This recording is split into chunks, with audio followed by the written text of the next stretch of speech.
Hi పిల్లలు, welcome to పుస్తక జ్ఞానం.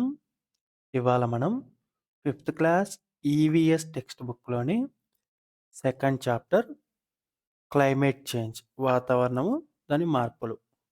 ఇంతవరకు మీరు వాతావరణం అంటే ఏంటి, దానిలో కలిగే మార్పులు ఎలా కలుగుతాయి, ఆ మార్పుల వల్ల ఎలాంటి ప్రభావాలు మన మీద ఉంటాయి అన్నది నేర్చుకున్నారు కదా. ఆ వీడియో ఒకసారి చూడకపోతే ఇక్కడ కార్డులో ఇస్తాను చూడండి. ఇప్పుడు మనం ప్లాస్టిక్ వ్యర్థాల గురించి, వాటి వల్ల నష్టాల గురించి నేర్చుకుందాం. Are the use of plastic pens eco friendly? Plastic పెన్నుల వాడకం పర్యావరణ హితమా? అదేంటో ఒకసారి ఆ ప్రశ్నకి ఆన్సర్ అనేది మనం ఈ పేరా చదివి ఆన్సర్ చేద్దాం. అలాంగ్ విత్ యువర్ ఫ్రెండ్స్ అంటే నీ స్నేహితులందరితో కలిసి search for use and throw pens అంటే మీ స్నేహితులందరితో కలిసి మీరు వాడి పారేసిన పెన్నులు ఉంటాయి కదా, వాటి కోసం వెతకండి. ఎక్కడ?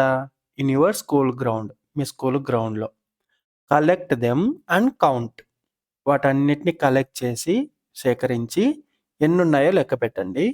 హౌ మెనీ ఆర్ దేర్, ఎన్నున్నాయో లెక్క పెట్టి చెప్పండి. సరేనా? మీ స్నేహితులందరితో కలిసి మీ స్కూల్ గ్రౌండ్లో వాడి పారేసిన పెన్నులన్నీ వెతికి అవి ఎన్నున్నాయో లెక్కించండి. Nowadays, we are carrying curries and other food material in plastic covers. ఈ రోజుల్లో మనము కూరలు అలాగే ఇతర ఆహార పదార్థాలు ప్లాస్టిక్ కవర్లలో తీసుకెళ్తున్నాం కదా.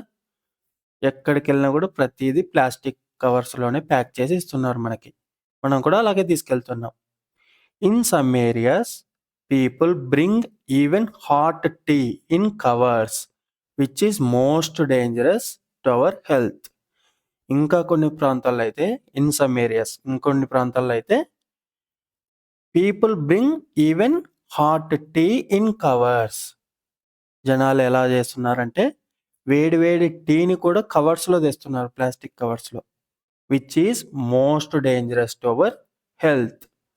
ఏదైతే మన ఆరోగ్యానికి చాలా ప్రమాదకరమో అదే చేస్తున్నారు ప్రజలు చాలామంది కొన్ని చోట్ల. ఏంటి? హాట్ టీని కూడా కవర్లో పోసుకొని రావడం.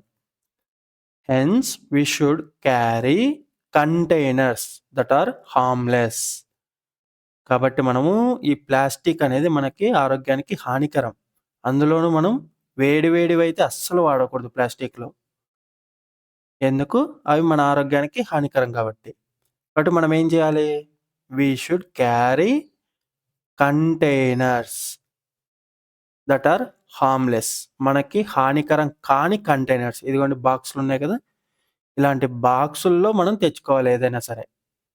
స్టీల్ బాక్స్ ఉంది కదా, ఆ స్టీల్ బాక్సుల్లో అయితే ఆ స్టీల్ వల్ల మనకి హాని ఉండదు.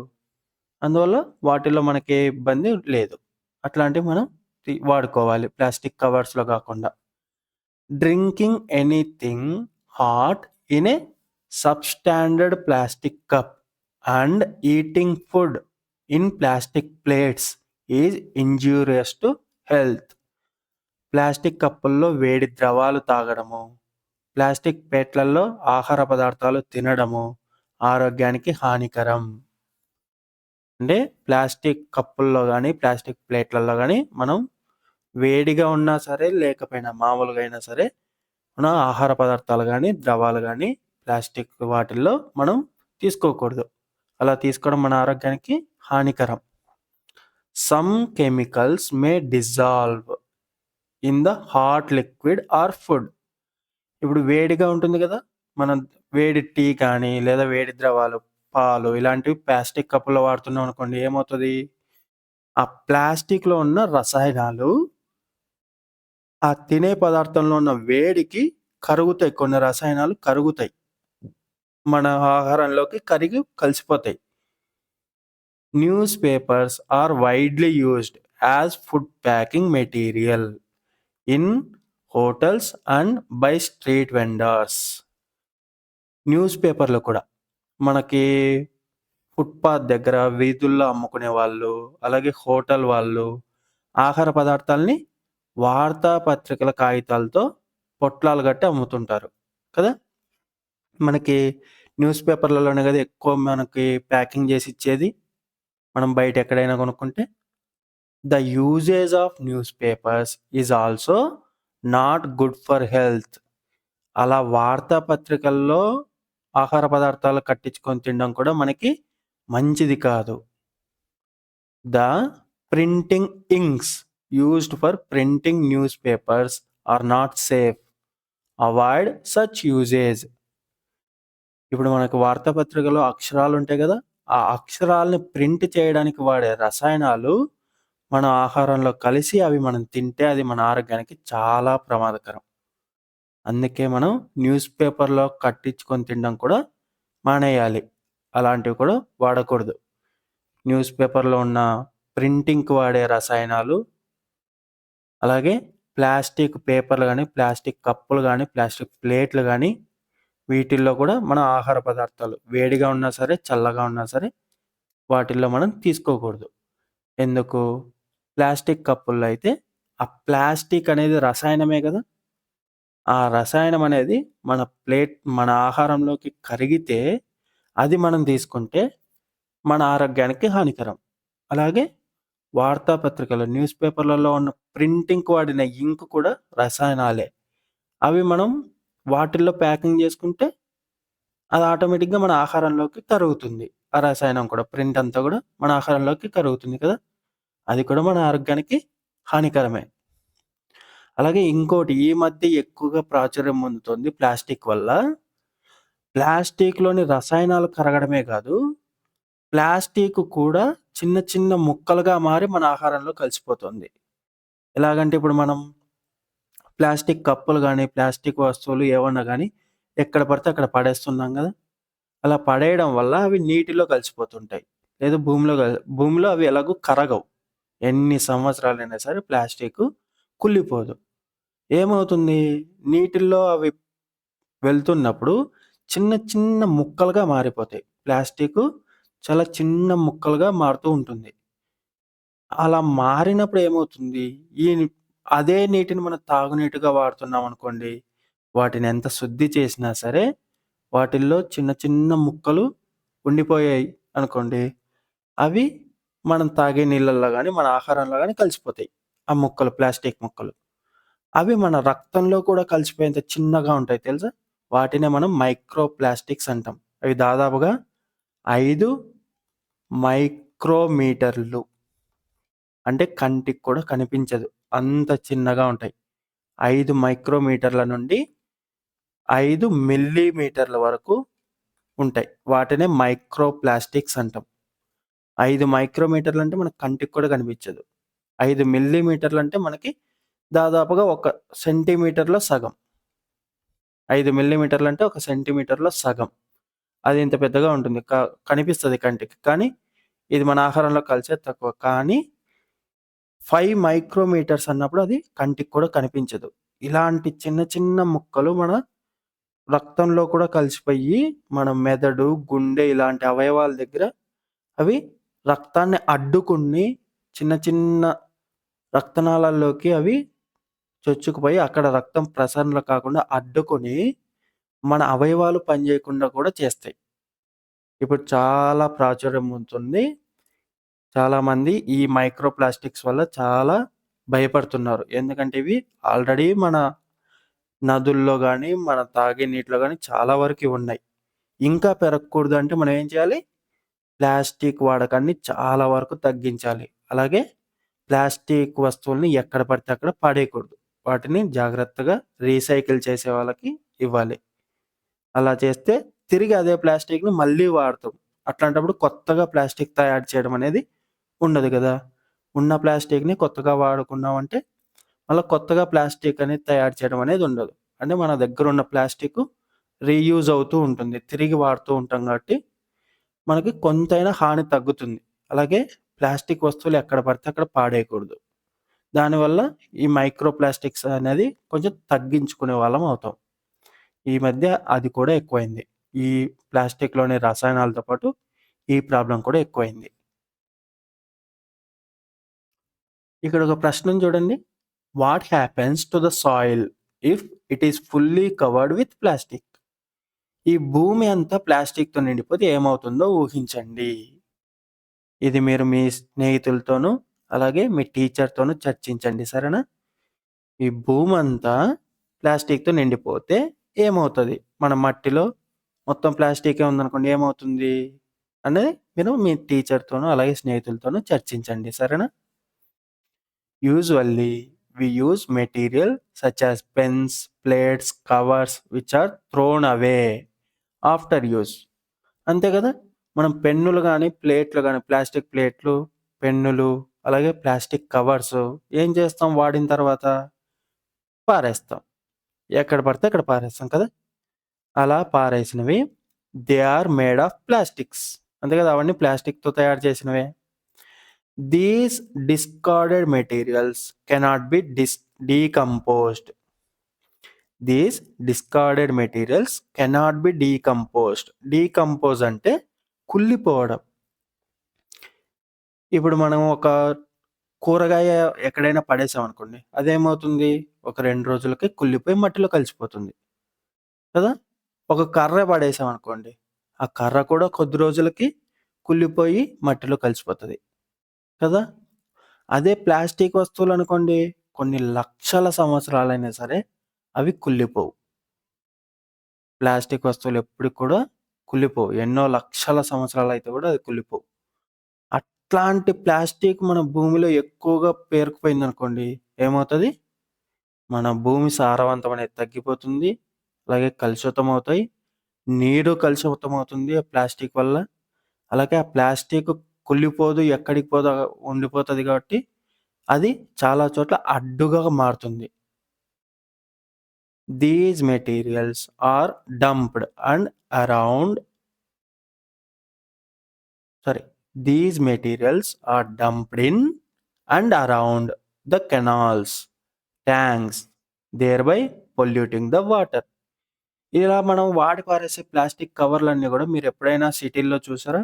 టౌన్‌లలో గాని, చిన్న చిన్న పట్టణాల్లో గాని, మురికి కాలువలున్నాయంటే, ఆ మురికి కాలువలో ఎక్కువ ప్లాస్టికే ఉంటాయి. ప్లాస్టిక్ కవర్లు గావచ్చు, ప్లేట్లు గావచ్చు ఇట్లాంటివే ఉంటాయి. ఎందుకు? మనం వాడి పారేస్తే అవెక్కడికెళ్తాయి?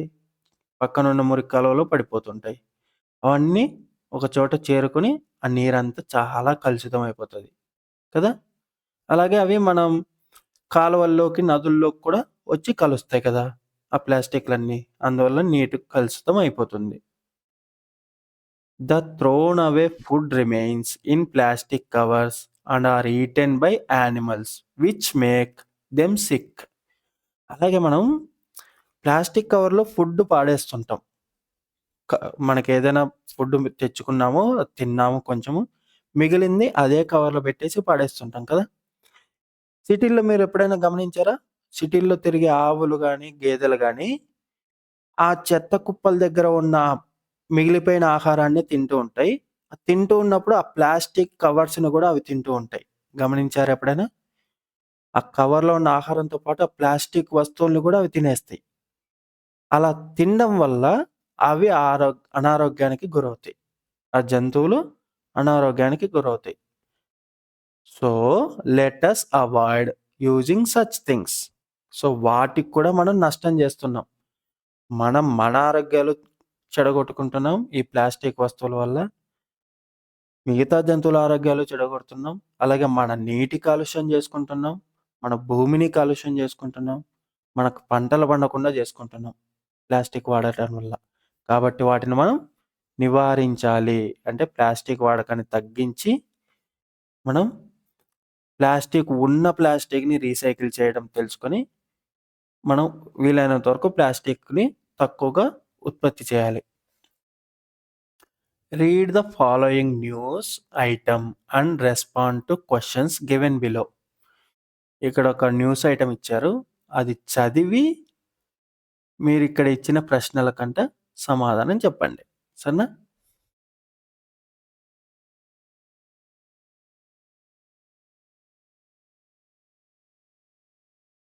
What does the news item refer to?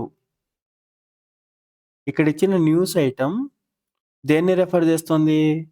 మీకిచ్చిన picture బాలేదిక్కడ. ఇక్కడ యాక్చువల్‌గా ఏముందంటే 6th January 2020 రోజు జరిగిన న్యూస్ ఇది. 6వ తేదీ జనవరి 2020లో. అదొక బ్రేకింగ్ న్యూస్. కావాలంటే మీరు ఇంటర్నెట్ ఓపెన్ చేసి ఆ రోజు జరిగిన న్యూస్ ఈవెంట్స్ చూడండి. ఆ రోజుతో వెతికితే తెలుస్తది. ఇక్కడేముందంటే ఆస్ట్రేలియన్ బుష్ ఫైర్స్. ఆస్ట్రేలియాలో జరిగిన దావానలం. అక్కడ మొత్తం అడవులు కాలిపోయాయి ఆ రోజు. ఆ రోజంటే అదొక్క రోజని కాదు. ఆ టైంలో చాలా వరకు ఆస్ట్రేలియాలోని అడవులు చాలా వరకు కాలిపోయాయి. ఎందుకు కాలిపోయాయో తెలుసా? ఒకసారి ఆ న్యూస్ ఐటెమ్ వెతికి చూడండి ఇంటర్నెట్‌లో సరేనా? ఈ ప్రశ్నలేంటో చూద్దాం ఇప్పుడు. What does the news item refer to? ఆ వార్త దేనికి సంబంధించింది? అది ఆస్ట్రేలియన్ బుష్ ఫైర్స్‌కి సంబంధించింది. ఆస్ట్రేలియాలో జరిగిన దావానలం. దానికి సంబంధించింది. What is the cause for this incident? ఈ సంఘటనకు కారణం ఏమై ఉంటుంది? అలా జరగడానికి కారణం ఏమై ఉంటుంది? మీరొకసారి ఇంటర్నెట్‌లో ఈ న్యూస్ ఐటెమ్ చూసిన తర్వాత ఈ 2 ప్రశ్నల్లో మొదటిది ఆల్రెడీ తెలిసిపోయింది. Australian bush fires. రెండవ ప్రశ్నకు కారణం ఏమై ఉంటుందో మీరు మీ సొంత మాటల్లో చెప్పండి. సరేనా? The earth we live is warming up day by day which is called global warming. మనం నివసిస్తున్న భూమి రోజు రోజుకు వేడెక్కుతోంది. దీనినే మనం గ్లోబల్ వార్మింగ్ అంటున్నాం. మన భూమి ఒక గ్లోబ్ ఆకారంలో ఉంటుంది కదా! గోళాకారంలో ఉంటుంది. ఇది మొత్తం వేడెక్కుతోంది. ఎలా వేడెక్కుతోందనేది నేను చెప్తాను. ఈ మొత్తం వేడెక్కుతోంది. దాన్నే మనం గ్లోబల్ వార్మింగ్ అంటాం. అంటే భూమి వేడెక్కడాన్ని మనం గ్లోబల్ వార్మింగ్ అంటాం. నవేడేస్ ఈ రోజుల్లో we frequently witness forest fire due to excess of heat in the atmosphere. ఈ రోజుల్లో మనం ఇలా అడవులు కాలిపోవడం అనే న్యూస్‌ని తరచుగా చూస్తూనే ఉన్నాం. రెగ్యులర్‌గా మొన్న ఒకసారి అమెజాన్ అడవి కాలిపోయింది. తర్వాత ఆస్ట్రేలియాలో అడవి కాలిపోయింది. అలాగే ఇంకొక చోట ఇంకో అడవి కాలిపోయింది. అలాగే ఇలాంటి ఫారెస్ట్ ఫైర్స్ అనేవి మనం ఈ మధ్య తరచుగా వింటూనే ఉన్నాం. ఎందుకంటే వాతావరణంలో పెరిగిపోతున్న వేడి వల్ల. వాతావరణంలో పెరిగిపోతున్న వేడి వల్ల. మన వాతావరణంలో వేడి పెరుగుతుంది. అదే కదా గ్లోబల్ వార్మింగ్ అనుకున్నాం. ఆ వేడి వల్ల అప్పుడప్పుడు ఇలా మంటలు చెలరేగి అడవులు కాలిపోతూ ఉన్నాయి. అలాగే అడవులు కాలిపోతే ఏమవుతది? Forest fires cause large scale damage to plants and animals. Large scale damage అంటే ఎక్కువ మొత్తంలో నష్టాన్ని కలిగిస్తాయి. వేటికి? To plants and animals. అక్కడున్న చెట్లకి, మొక్కలకి అలాగే జంతువులకి. మొన్న ఆస్ట్రేలియా అడవుల్లో కాలిపోయినప్పుడు ఎన్ని జంతువులు చనిపోయాయో తెలుసా? ఆస్ట్రేలియాలో కంగారులు, కోలా జాతి ఆహ్, బేర్లు అక్కడ చాలా ఫేమస్. అక్కడ మాత్రమే ఉంటాయి అవి తెలుసు కదా! అవి ఎన్నో చనిపోయాయి ఆస్ట్రేలియాలో అడవులు కాలిపోయినప్పుడు. ఇలాగే అక్కడ చాలా రకమైన అరుదైన జాతి మొక్కలు కూడా నాశనం అయిపోయాయి. ఇలా అడవులు కాలిపోవడం వల్ల మనకి పెద్ద సంఖ్యలో జంతువులు, మొక్కలు చనిపోవడం అనేది జరుగుతుంది. అలాగే దగ్గరలో ఇల్లు ఉన్నాయంటే ఆస్తి నష్టము, ప్రాణ నష్టం కూడా జరగొచ్చు. కదా! The green cover is destroyed leading to increase in temperature. ఇప్పుడు మనం గ్లోబల్ వార్మింగ్ అవుతుంది. ఎందుకవుతుంది? అడవులు తగ్గిపోయాయి. మనం నీటిని వృధాగా వాడేస్తున్నాము. అడవుల్ని ఎట్లా పడితే అట్లా నరికేస్తున్నాము. అందువల్ల గ్రీనరీ తగ్గిపోతుంది కదా! గ్రీనరీ అంటే అడవుల శాతం అనేది భూమి మీద తగ్గిపోతూ వస్తుంది. ఇలా అడవుల శాతం తగ్గిపోవడం వల్ల గ్లోబల్ వార్మింగ్ పెరుగుతోంది.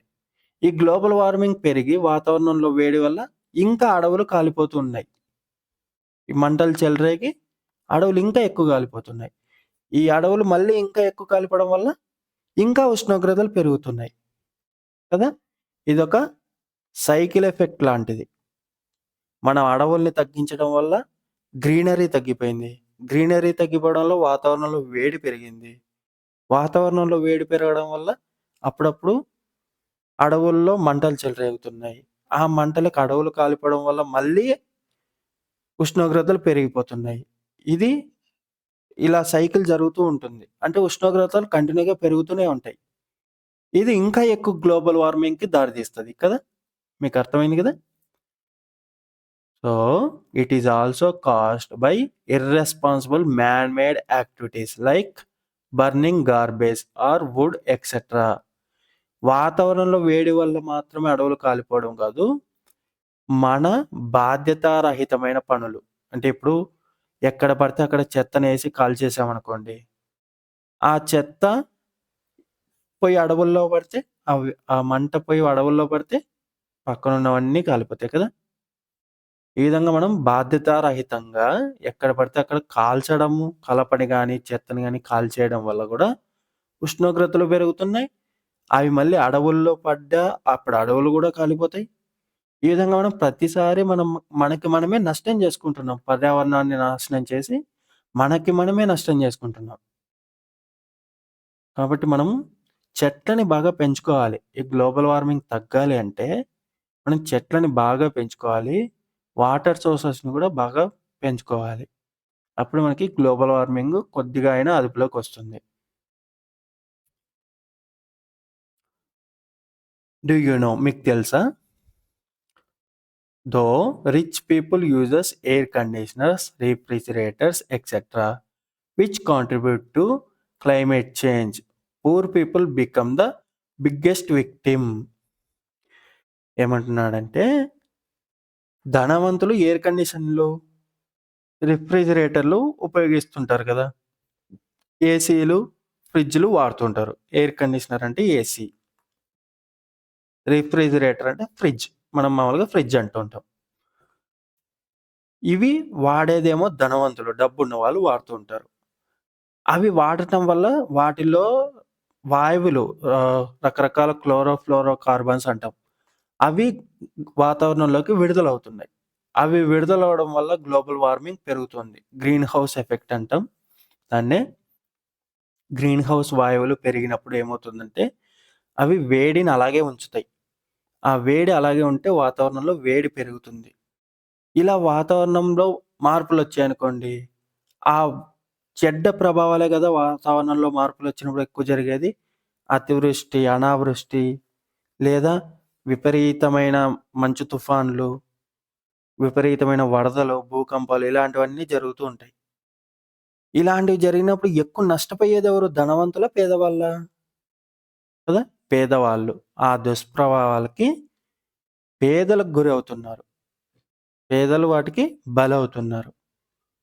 కానీ వాడేది ఎక్కువగా ధనవంతులు. ఫ్రిడ్జ్‌లు, ఎయిర్ కండిషనర్‌లు వాడేది ధనవంతులు. Rainfall during unexpected time may lead to loss of income of the poor road side workers. ఇప్పుడు అకాల వర్షాలు, కాలం గాని కాలంలో వర్షాలు పడ్డాయనుకోండి. ఇప్పుడు రోజువారీ కూలీ చేసుకునే వాళ్ళకి ఆదాయం లేకుండా పోతుంది కదా!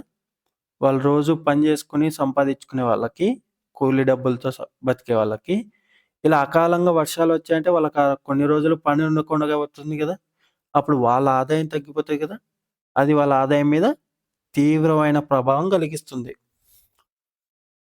Developed countries contributes maximum to the climate change. But developing countries are the ones which are affected drastically. శీతోష్ణ స్థితిలో మార్పులొస్తున్నాయి గదా! అంటే మన ఉష్ణోగ్రత, వర్షపాతం వీటిలో మార్పులొస్తున్నాయి గదా! ఈ మార్పులకి ఎక్కువగా కారణమెవరు?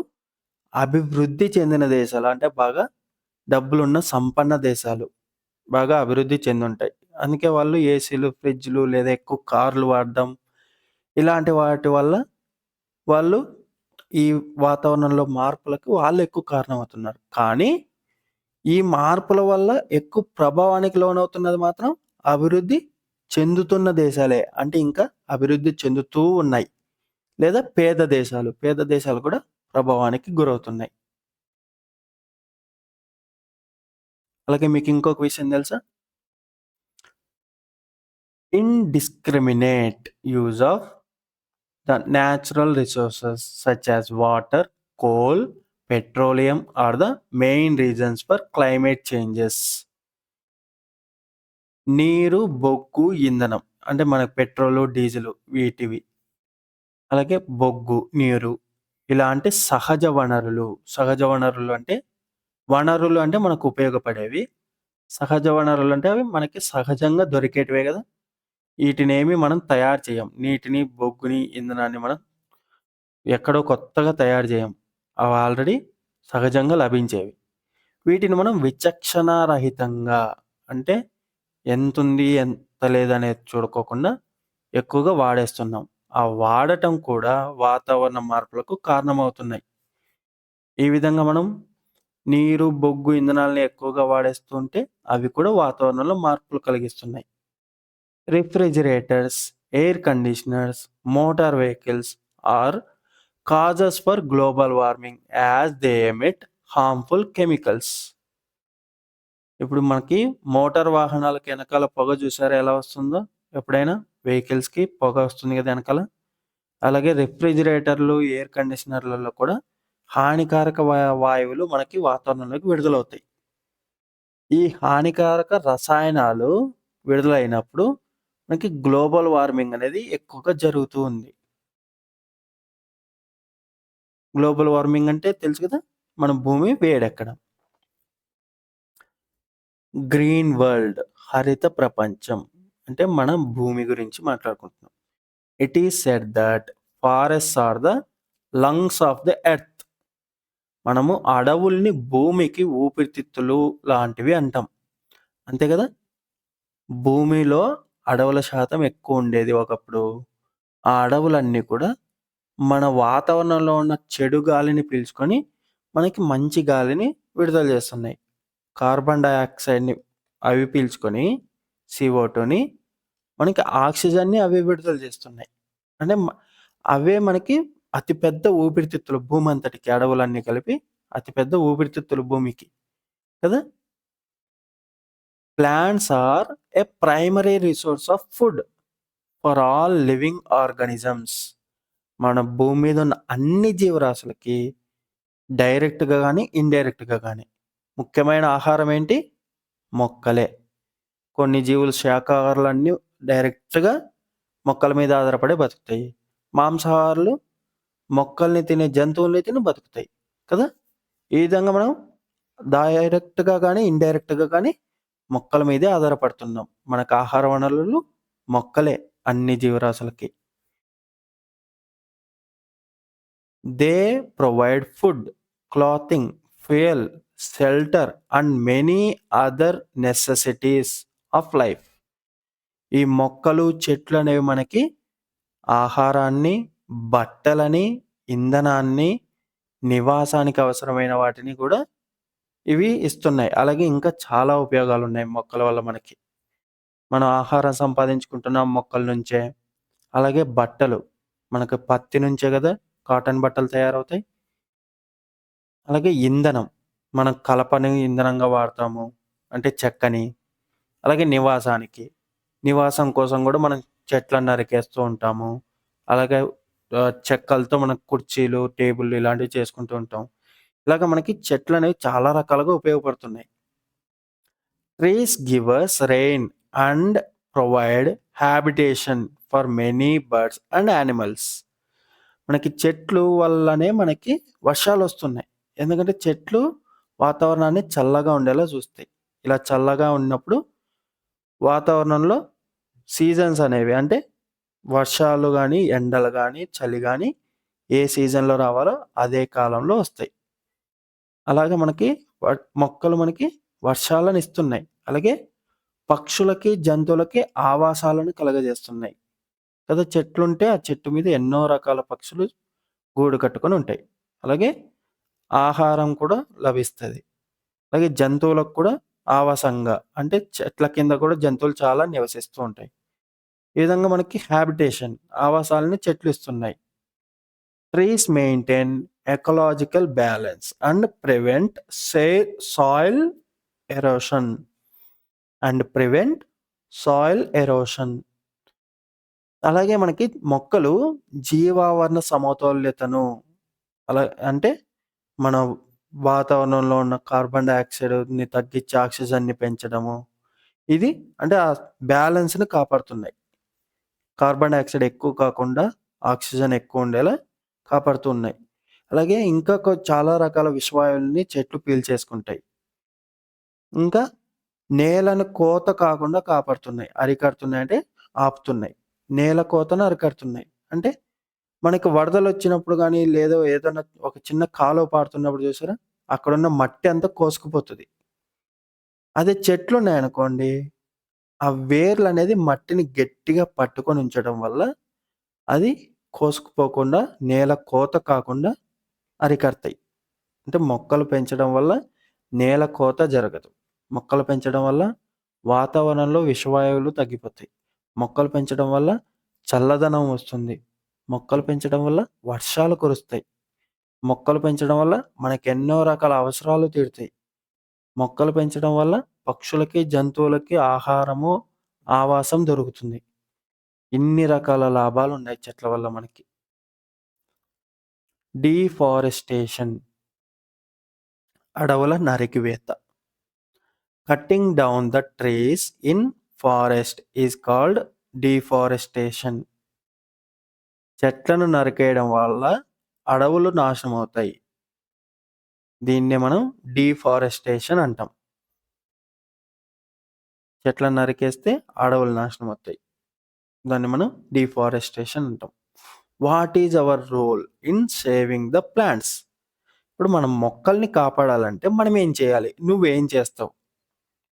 నువ్వేం చేస్తావు అన్నది మీ టీచర్‌తోను, మీ స్నేహితులతోను చర్చించండి. సరేనా?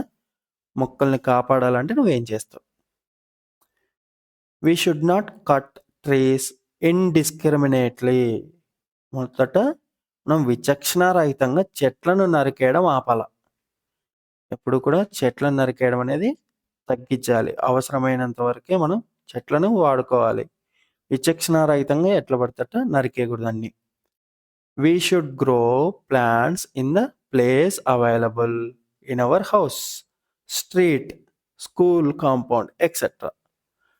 మన ఇంటిలో గాని, ఇంటి పరిసరాల్లో గాని, వీధిలో గాని, లేదా స్కూల్ గ్రౌండ్‌లలో గాని మొక్కలను పెంచుకోవాలి. ఎక్కడ వీలైతే అక్కడ మొక్కల్ని పెంచుకోవాలి.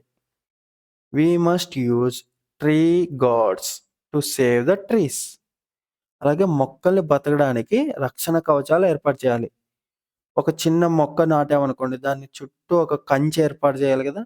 అలా అయితే వేరే జంతువులొచ్చి ఆ మొక్కను తినకుండా మనం కాపాడుతాం. అలాగే కంచెలు ఏర్పాటు చేసుకోవాలి, రక్షణ కవచాలు. Discuss in your class about the ways to save trees. మొక్కలను సంరక్షించే విధానాల మీద మీ తరగతిలో చర్చించండి. మీ స్నేహితులతోనూ, టీచర్‌తోనూ మొక్కల్ని ఏ విధంగా మనం రక్షించొచ్చు, మొక్కల్ని రక్షించే విధానాలు ఏమేమున్నాయి అన్నది తరగతిలో చర్చించండి. సరేనా? Think and discuss. ఇది కూడా మీరు స్నేహితులతోనూ, టీచర్‌తోనూ డిస్కస్ చేయండి ఇవి. To be cool in summer which of the following is right? వేసవి కాలంలో చల్లగా ఉండాలంటే ఈ కింది వాటిలో సరైనది ఏది? ఈ కింద ఇచ్చిన రెండిట్లో ఏది సరైనది? వేసవి కాలంలో చల్లగా ఉండాలంటే ఏది సరైనది? By and air conditioner. ఒక ఏసీ, ఎయిర్ కండిషనర్ కొనుక్కోవడం. ఏసీ కొనుక్కుంటే చల్లగా ఉంటుంది గదా! Okay. Plant a tree in the backyard. మన ఇంటి పరిసరంలో చెట్లను పెంచడం. మన ఇంటి పరిసరాల్లో చెట్లను పెంచినా గూడా ఆ చెట్టు చుట్టూరా చల్లగా ఉంటుంది కదా! చెట్లున్నంత చుట్టూరా చల్లగా ఉంటుంది. ఈ రెండిట్లో ఏది కరెక్ట్? మనం వేసవి కాలంలో చల్లగా ఉండాలి, మన చుట్టూ పరిసరాలు చల్లగా ఉండాలంటే ఈ రెండిట్లో ఏది కరెక్టు? ఏసీ కొనుక్కొని చల్లగా ఉంచుకోవడమా? లేదు చెట్లను పెంచుకొని చల్లగా ఉంచుకోవడమా? రైట్. చెట్లని పెంచుకొని చల్లగా ఉంచుకుంటే అది కరెక్ట్ పని. ఎందుకంటే ఏసీలు వాడడం వల్ల అది ఇంకా కాలుష్యాన్ని పెంచుతుంది. దానివల్ల మనం కరెంట్ ఎక్కువ వాడతాం. కరెంట్‌ని తయారు చేయాలన్నా మళ్ళీ కాలుష్యం పెరుగుతుంది. కదా! కరెంట్‌ను బొగ్గు కాల్చడం ద్వారా తయారు చేస్తారు కదా! బొగ్గు కాల్చితే కాలుష్యం పెరుగుతుంది. కాబట్టి కరెంటు వాడకం తగ్గుతుంది ఏసీలు వాడకుంటే. ఏసీలు వాడకుంటే దాని నుంచి వచ్చే విషవాయువులు బయటికి రావు. కాబట్టి చెట్లను పెంచితే మంచిది. అలాగే చెట్లను పెంచడం వల్ల ఇంకా ఉపయోగాలు ఎక్కువున్నాయి నష్టాల కంటే. చెట్లను పెంచితే చల్లదనంతో పాటు ఆహారము, చుట్టూ జంతువులకు ఆహారము, పక్షులకు ఆహారము, ఆవాసము అన్నీ దొరుకుతాయి. చెట్లు మనకి రకరకాలుగా ఉపయోగపడతాయి కదా! కాబట్టి చెట్లను పెంచుకోవడం అనేది మంచి పద్ధతి చల్లగా ఉండాలంటే. ఇక్కడ ఒక కృత్యం ఇచ్చాడు చూడండి. అది మీరు చేయండి. Read the given situations and say whether it's a right action or not and why. ఇక్కడ కొన్ని యాక్షన్స్ ఇచ్చారు. అవి చదవండి. ఆ సన్నివేశాలు చదివి అవి సరైనవా కాదా అన్నది చెప్పండి. మీరు చెప్పే ఆన్సర్‌కి కారణాన్ని కూడా వివరించండి. కారణంతో ఎందుకు అది తప్పు, లేదు ఎందుకు అది కరెక్ట్ అన్నది కారణంతో వివరిస్తూ చెప్పండి. మొదటి సిట్యుయేషన్ ఏంటంటే, Ravi's family is constructing a house. Ravi వాళ్ళ కుటుంబం ఒక ఇల్లుని కట్టుకుంటున్నారు. Okay. His father ordered to cut a big neem tree which is near the construction area. వాళ్ళ నాన్న ఇల్లు కట్టుకునే ప్రాంతంలో ఉన్న ఒక పెద్ద ఏప చెట్టును నరికేయమని పని వాళ్ళకు చెప్పాడు. అక్కడున్న ఒక వేప చెట్టును నరికేయమని వాళ్ళ నాన్న చెప్పాడు. ఈ యాక్షన్ అనేది కరెక్టా? తప్పా? మీరొకసారి మీ స్నేహితులతోని, టీచర్‌తోని చర్చించండి. సరేనా? Electricity department people are cutting down the branches of the trees to erect the new electric poles. కొత్త విద్యుత్ స్తంభాలు వేయడానికి విద్యుత్ పని వాళ్ళు పెద్ద పెద్ద చెట్టు కొమ్మలను నరికేస్తున్నారు. విద్యుత్ లైన్‌లు స్తంభాలేసి మనకి వైరింగ్ చేయడానికి అక్కడున్న పెద్ద పెద్ద చెట్ల కొమ్మల్ని నరికేస్తున్నారు. అది కరెక్టా? తప్పా? ఎందుకు? More trees are being cut down due to widening of roads. రోడ్లు వెడల్పు చేసే నిమిత్తం పెద్ద సంఖ్యలో చెట్లను నరికేస్తున్నారు. ఇది కరెక్టా? తప్పా? Burning of leaves and agricultural wastes. ఆకులు, వ్యవసాయ సంబంధమైన వ్యర్థాలను కాల్చడం. మనకి చుట్టూ పడిపోయిన ఆకుల్ని గానీ, లేదా వ్యవసాయంలో వ్యర్థాలు గూడా ఉంటాయి గదా! మనకి పంట కోసిన తర్వాత మిగిలిన వ్యర్థాలని కాల్చడం అనేది సరైందా? కాదా? వీటిని మీరు మీ తరగతి గదిలో చర్చించండి. సరేనా? మొక్కలను నాటడమే గాకుండా వాటిని రక్షించడానికి మనం ఈ విధంగా గూడా జేయొచ్చు. ఇక్కడ ఒకసారి పిక్చర్స్ చూడండి 2. ఇక్కడ మొక్కల్ని, కొత్త మొక్కల్ని నాటడం ఒక్కటే కాదు, ఉన్న మొక్కల్ని కాపాడడం కూడా ఎలాగో ఈ పిక్చర్స్‌లో చూపిచ్చారు. ఇక్కడ మొదటి పిక్చర్ గమనించారా? మీ టెక్స్ట్ బుక్‌లో ఒకసారి చూడండి. మొదటి పిక్చర్‌లో ఎలా ఉంది ఇల్లు? ఇక్కడ ఒక చెట్టుంది. ఈ చెట్టుకు చుట్టూరా బాల్కనీ కట్టారు. చెట్టు కొట్టేసి బాల్కనీ కట్టకుండా, చెట్టును అలాగే ఉంచి, చెట్టు కాండానికి చుట్టూతా బాల్కనీ కట్టారు. ఇక్కడ కూడా కింద ఫ్లోర్‌లో, పై ఫ్లోర్‌లో గూడా ఆ బాల్కనీలో రంధ్రాలు ఏర్పాటు చేసి, కాండానికి సరిపోయేటట్టుగా రంధ్రాలు చేసి బాల్కనీ కట్టుకున్నారు. అంతేగాని చెట్టును కొట్టేయలే. అలాగే ఇంకొకటి ఇక్కడ చూడండి. ఇక్కడ ఈ చెట్టుని పూర్తిగా నరికేయకుండా కొన్ని కొమ్మలను అలాగే ఉంచి, తెచ్చి వేరే చోట పూడ్చారు. ఆ చెట్టుని వేర్లతో సహా అలాగే తెచ్చి పక్కన బూంచారు. ఇది కూడా చెట్టుని నరికేయకుండా దాన్ని వేస్ట్ చేయకుండా దాన్ని తెచ్చి పక్కన బూంచారు. చెట్టుని మొత్తాన్ని వేర్లతో సహా తెచ్చి పక్కన బూంచారు. ఈ గుంతలో పెట్టింది మీకు క్లియర్‌గా కనిపిస్తుంది గదా! అలా పక్కన బూంచడం వల్ల ఆ చెట్టు అనేది మళ్ళీ పెరుగుతుంది. మనకి చెట్టు పోవడం అనేది ఉండదు. కదా! దీన్ని బట్టి మీరు ఇంకేమైనా మీ అభిప్రాయాలు చెప్పండి. ఈ 2 చిత్రాలు చూసిన తర్వాత. సరేనా? ఇక్కడ ఇచ్చిన ప్రశ్నలకు సమాధానాలు, అలాగే కృత్యము మీరు మీ టీచర్‌తో చర్చించండి. మీ స్నేహితులతో కూడా చర్చించండి. సరేనా?